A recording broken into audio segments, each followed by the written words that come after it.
Who are you learning from when it comes to making sure your retirement plan is successful? Well, if your parents retired 20 or 30 years ago, you might want to rethink studying their retirement plan. And in today's show, we're going to talk about the differences between your retirement plan and your parents' retirement plan and how to help make sure that you're on the right track. Welcome to the Your Life, Your Money podcast with Scott Searens, teaching you how to thrive in life, wealth, and retirement. Welcome to another episode of The Retirement Show, where we talk about your life, your money, and, well, your retirement. I'm your host, Scott Searens, and my goal is to help you thrive in life, in wealth, and retirement. Now, have you ever heard to learn from others that have done what you are looking to do and are successful at it? Well, how about you? Does that mean that you should go and learn and recreate your parents' retirement? Learn how they prepared for retirement? Well, that might not be the case, and that's the episode today, not your parents' retirement. Now, before we dive into that, if you are new to the show, I highly recommend subscribing to our Insiders List. What that is it's a weekly email. It's going to provide you tips on how to help reduce your taxes, how to help optimize your Social Security, and how to help be ready for retirement. Some examples of what we've recently sent out. Our latest wealth report was titled The Unretirement, a really good article there. Some of the latest videos that we've emailed out are which account to pull your retirement income from first, and 5 things to do if you're retiring in 5 years. You can sign up at lifemoneyshow.com. Again, you go to lifemoneyshow.com, scroll down, you'll see an area where you can sign up for our Insiders List to make sure that you're getting those weekly emails. Well, as I had mentioned, today's episode is titled Not Your Parents' Retirement. What do I mean from that or by that? Well, as I mentioned earlier, there are truths to learning from others that have done what you're looking to do and are successful at it.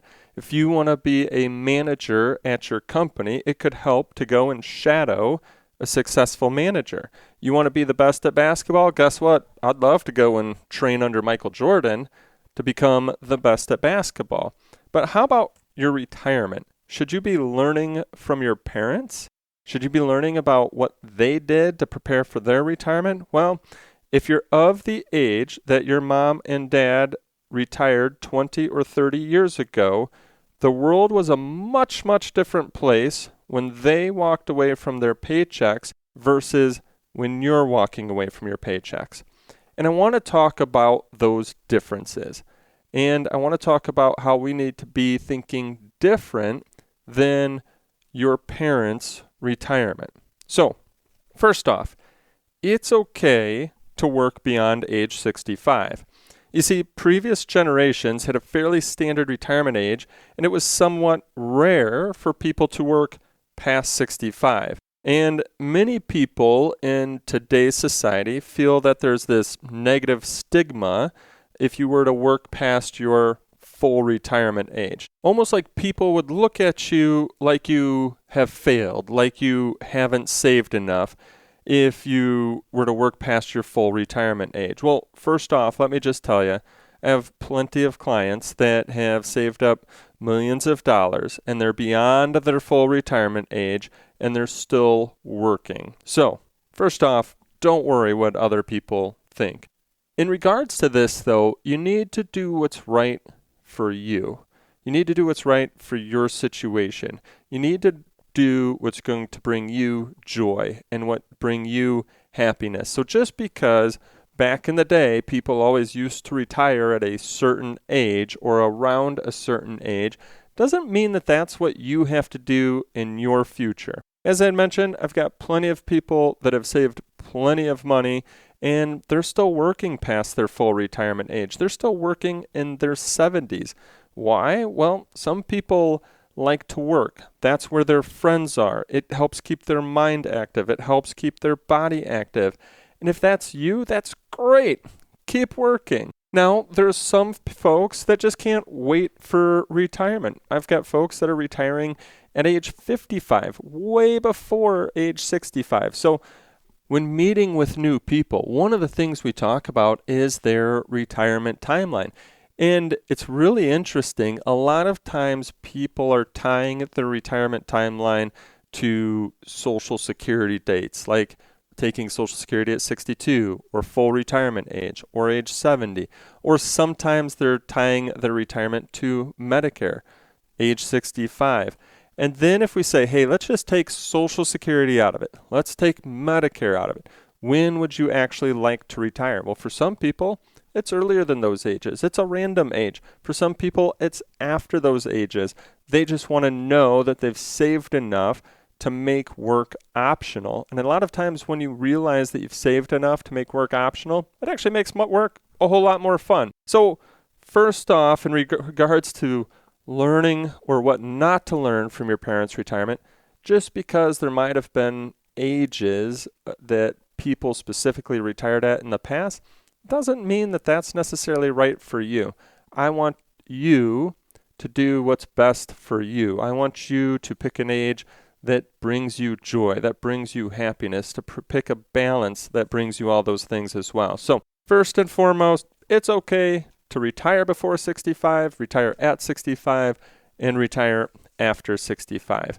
The other thing from your parents' retirement, or that you may not want to learn from your parents' retirement, is that, let's just say in the 1990s, a lot of financial advisors would have agreed that their clients usually saw about a 20% decrease in expenses once they were no longer working. However, today, people are a lot more active. Retirement today is a lot different than what retirement may have looked at in the past. I see today that people have a calendar full of activities and hobbies and things that they want to do. They have travel plans. They want to, if they've lived in Illinois all their life, they might want to go to Arizona or to Florida during the winters. They want to see that sunshine all year round. A lot of people from a fitness standpoint, they're joining the club to go, the fitness club, to make sure that they're more active, to keep themselves going longer and longer. The other thing today is technology continues to increase. So what else? Health costs continue to go up.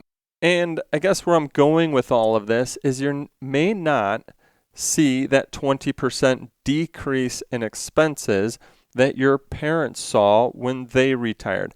A lot of times I see that people are spending the same, if not even more, in retirement. And they kind of spend in, let's call it phases, meaning right when people retire, and I find that that's when they are the healthiest, we kind of call those the go-go years. Spending in those go-go years could be the same, if not more, than their pre-retirement years, because that's when they're adding in those bucket list trips, that travel that they wanted to do. That's when they're adding in, getting a winter home and going to snowbird at somewhere warm. That's when they're adding in all of those activities that they want to do with their friends. Maybe they're still working and doing all of these things.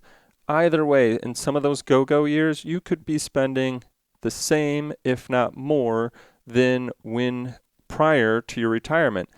I find that next spending phase, and this could be at a different timeline for everyone, that next spending phase would be called those slow go years, where, health is starting to change, and maybe your mind's starting to change a little bit too, where you just don't want to be as active. You're not wanting to go out as much, and you find yourself wanting to be at home more than on the road. And so spending in that phase might start to go down a little bit. And then I'm going to call the last phase those not going out years. And that last phase is when, health can definitely change. Health costs could potentially go up. And you're looking more at health and medical cost in those later on years of life versus those earlier on years of life. So as you can see, spending most likely will go through different phases. However, don't want you to feel like right up front, it appeared when your parents retired, their spending went way down. Well, you could be a lot different than your parents, and yours could stay the same. Yours could potentially go up. And it all depends on how active and things that you want to do in your retirement. Another way that your retirement could be different than your parents' retirement is that retirement portfolios today need to be designed to potentially fund expenses for 30 or more years.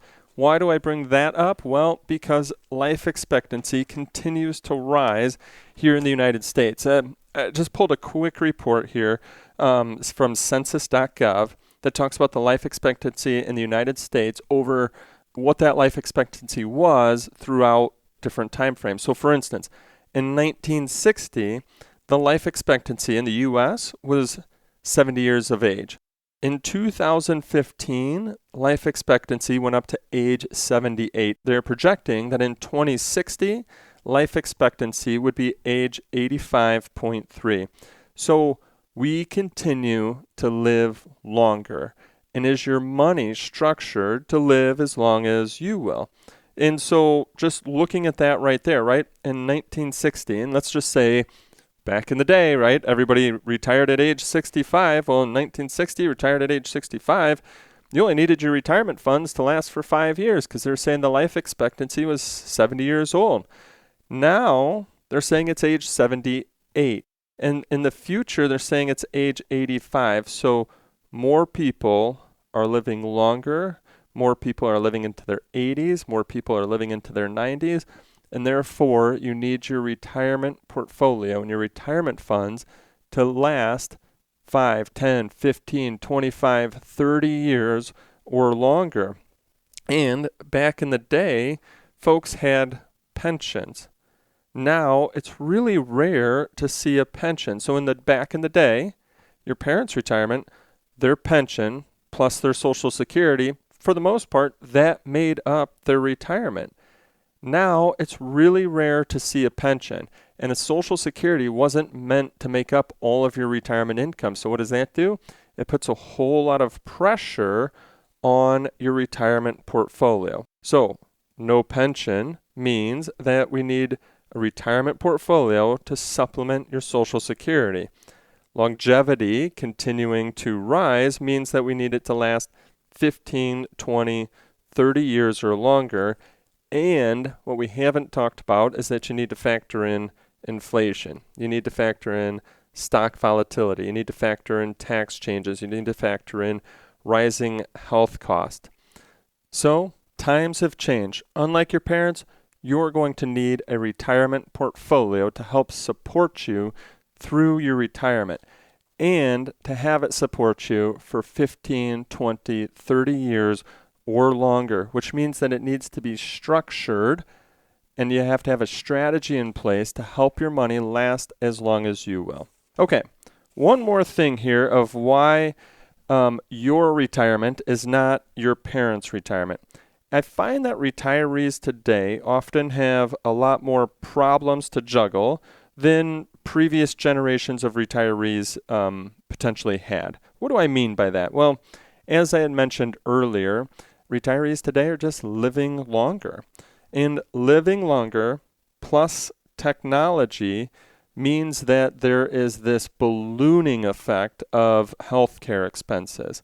And you might potentially see assisted living. You might potentially see nursing home care. You might potentially need home care. You just need to be thinking about that. You need to be aware of that because those weren't the same. The technology that we have today did not exist 20 or 30 years ago. And that technology can be expensive, and that technology can also help you live longer, which is a great thing, which goes back to our previous point of making sure that you've got a retirement portfolio to support you as long as you'll live. A few other things that I see people maybe taking on more and more today that wasn't maybe required in the past is providing financial or caregiving support to their parents, helping out your parents as they go through aging. I find, and this is a great thing, right? Family, people are focused on family, which is a great thing, but that takes up time, that can take up money, that can take up energy, and so your retirement could be potentially different than your parents' retirement in that aspect. The other thing that I find is that a lot of people are providing a lot more support to their children. Now, I do try to help people understand that they need to put themselves first, right? Their retirement first, prior to putting their children first. But I see that that can be a very, very tough thing. And with the cost of college, the cost of student loans, those costs going up, you find and see a lot more people are supporting their children's college costs, maybe supporting their children living in their retirement than what previous generations may have done. So all of this to go back and say, who should you learn from? Well, I think that there's good takeaways from the past. However, shadowing your parents' retirement may not be the best for your future. And so you need to understand the differences that we're talking about. You need to understand the focuses that you need to have versus what did take place in the past. So with that, hopefully you found a lot of good value and benefit in today's show. If so, and like I said, if you're new to the show, subscribe to our Insiders List. It's our weekly email. It's going to provide you tips on how to help reduce your taxes, how to help optimize your Social Security, and like we talked about today, how to help make sure that you're prepared for retirement versus people in the past. Some of our latest weekly emails that have come out are about the new unretirement. We've talked about, we've got an email that just came out on which account to pull your retirement income from first, and 5 things to do if retiring within 5 years. So you can go to lifemoneyshow.com. You scroll down, you'll see the Insiders List. You can sign up right there again, lifemoneyshow.com, and scroll down. Also, if you did find today to be of value and benefit, you want to continue to hear additional topics just like today in regards to your retirement, subscribe on your favorite podcast player. With that, I look forward to our next conversation, to continuing to help you enjoy life today and being financially confident about your retirement. Insurance products are offered through the insurance business Sierens Financial Management, Inc. Sierens Financial Group, Inc. is an investment advisory practice that offers products and services through AE Wealth Management, LLC, AEWM, a registered investment advisor. AEWM does not offer insurance products. The insurance products offered by Sierens Financial Management, Inc. are not subject to investment advisor requirements. AEWM and Sierens Financial Group, Inc. are not affiliated companies.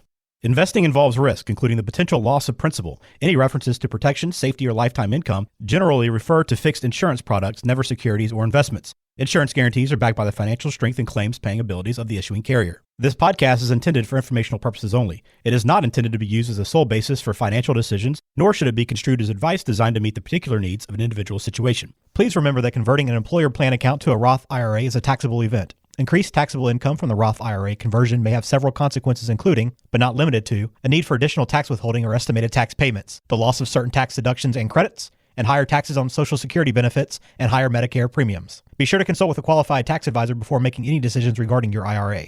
Sierens Financial Group, Inc. is not permitted to offer, and no statement made during the show shall constitute tax or legal advice. Our firm is not affiliated with or endorsed by the U.S. government or any governmental agency.